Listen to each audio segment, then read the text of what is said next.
Hello बंधुসকল welcome back to my channel और आमी आसुही आज लामाजानत और लामाजानत आमी आज बाव धाনৰ खेतिनो केनेके কৰিছে আৰু এটা বিশাল এৰিয়াত আপোনালোকে দেখি পাইছে না এই বিশাল এৰিয়াটো এই খেতিয়কজনৰ তেখেতৰ হয় আৰু তেখেতৰ পৰিচয়টো জানিম আৰু তেখেতে কেনেদৰে কৰিছে তেখেতৰ লোকেল মেথড কেনেদৰে এপ্লাই কৰিছে বা ইয়াৰ লাভালাভ কি থাকে গোটেইখিনি জানিম আমি আপোনালোকে চাই থাকক থ্যাংক ইউ ইয়া আমাৰ ওচৰত খেতিয়কজন আছে তেখেতৰ পৰিচয়টো লম এটা পৰিচয় নমস্কাৰ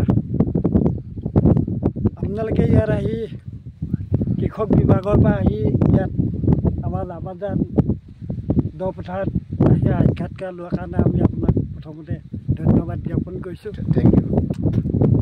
আমি মানে এইটো 87 চনৰ পৰা এই লামাজানত বসবাস কৰিছোঁ। তেতিয়াৰ পৰা আমি বিশেষকৈ মানে 87 চনৰ পৰা এতিয়া 2024 চনলৈকে বাও ধানৰ ভাত খাইহে জীয়াই আছোঁ বুলি কৈছোঁ। তাৰমানে বাও ধানৰ খেতিটো এনেকুৱা আমি এতিয়া বিহু চ'ত মাহৰ 4-5 দিন থকা আগত আমি মানে ধান সিঁচোঁ বাও ধান অমনা আৰু মাগুৰি আমাৰ ইয়াত 7-8 মান পানী হয় মানে বেছি পানী হ'লে আমি ধানটো নাপাওঁ যদি পানী হয় তেতিয়াহ'লে আমাৰ বাও ধানটো বাচি যায়। মই এতিয়া 13 বিঘা মাটি অমনা আৰু মাগুৰি ধান পেলাইছোঁ। মেক্সিমাম মই 90-80 মোন ধান এটা মই ভঁৰালত সোমাব পাৰোঁ দাৱনি চাউনি খৰচাই। হয় হয় আৰু এই যে আপুনি খেতিটো কৰিছে ইয়াত এতিয়া আপুনি কিমান চাহ হাল বাই লৈছে? এতিয়া মই 3 চাহ ডিছ মাৰিলোঁ আৰু 2 চাহ ৰোটা মাৰিলে আৰু ইয়াত কি সাৰ কিবা দিছে? ইয়াত সাৰ মানে মই এই পুহ মাহত বাও ধানটো কাটিয়েই মই সৰিয়হ খেতি লগালোঁ।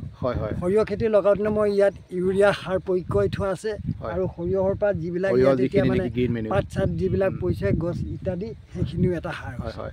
এই গ্ৰীণ মেনিউৰ টাইপৰ হৈছে আপোনাৰ সাৰুৱা হৈ আছে অলৰেডি আৰু এই মাটিখন একচুৱেলি বহুত সাৰুৱা হয়। আমাৰ ধেমাজি ডিষ্ট্ৰিক্টৰ মাটি একচুৱেলি বহুতে সাৰুৱা হৈ আছে বৰ্তমান কিয়নো ইয়াত কেমিকেল ফাৰ্টিলাইজাৰ এতিয়ালৈকে মানুহে ইমান ইউজ নকৰে তাৰমানে। আৰু আপুনি আৰু এটা কথা শুনো আপোনাৰ ইয়াত 1 বিঘা মাটিত কিমান মান এনে ধান লাগে আপোনাৰ বাও ধানটো? আপোনাৰ চৰাই চিৰিকটি এইবিলাকটোতো লোকচান আছে আৰু ওপৰত থকাটোতো নগজেই কিন্তু মেক্সিমাম 10 কেজি ধানটো সিঁচোঁ আৰু 1 বিঘা 10 কেজি হয়তো ছাৰ 2-1 কেজি বেছিও যাব পাৰে। আৰু এই সিঁচা পিছত আপুনি কি লাইনটো হ'বৰ কাৰণে কি পদ্ধতি এপ্লাই কৰে? লাইনটো হ'ব লাগিব ন কিবা এটা এনেকৈ থাকি যাব কিবা? ছাৰ বাও ধানটো এইটো লাইন পদ্ধতিটো নাই, এইটো আহু ধান সিঁচা নিচিনা সিঁচিব লাগে। ইয়াৰ ওপৰত কিবা চলাব নি পিছত আকৌ? ইয়াৰ ওপৰত আৰু একো নচলাব, একো চলাব দৰকাৰ নাই ন? একো দৰকাৰ নাই। পানী আহিব, পানী আহিলে নাম কি কৈছে চলাই আছে আগত চলাই আছে নাম কি আছিলে? এইবোৰ চলাব নালাগে নি? বিন্ধা বাও ধানত বিন্ধা মাৰিব নালাগে। বাও ধানৰ বিন্ধা হেৰি মাৰিব নালাগে বিন্ধা আৰু আহুতহে মাৰিব লাগে। বিন্ধা মাৰিব লাগিব। এইটো কেলৈ সেইটো নালাগে কিয়? বাও ধানটো মানে ছাৰ এইটো আমাৰ এতিয়া দ মাটি ন, ধানটো যেতিয়া আপোনাৰ 1 বিটামান ওখ হওক না আমাৰ ইয়াত এতিয়া বানপানী আহে পানী তাৰমানে 1 বিটা হোৱাৰ পিছত এইখিনি পানী পুৰা সোমাই থাকিব ন ইয়াত? পানী সোমাব, এতিয়া একো অপকাৰ নহয় আৰু একেবাৰে ডাঙৰ পানী হ'লেও 5 হাত 6 হাত 7 হাতলৈকে পানী হ'ব। হয় তেতিয়া ধানটো এইটো আৰু বেলেগ কিবা সাৰ দি ল'ব নি? ইয়াৰ ওপৰত কিবা সাৰ দিব নি? একো নিদিয়ে আৰু এইটো মাটিত আৰু একো সাৰ দিব নালাগে। আৰু ইয়াত আপোনালোকে চাইছে ন একো সাৰ দিব নালাগে আৰু ইয়াৰ উৎপাদন তেখেতে বহুতে এটা ভাল উৎপাদন পায় তেখেতে আৰু এইখিনি একদম অৰ্গেনিকেলি তাৰমানে কৰা খেতি হয় আৰু এইবিলাক খাই সঁচাকৈ তাৰমানে মানুহৰ স্বাস্থ্যৱান আৰু স্বাস্থ্যপক্ষে বহুত এটা ভাল হয়।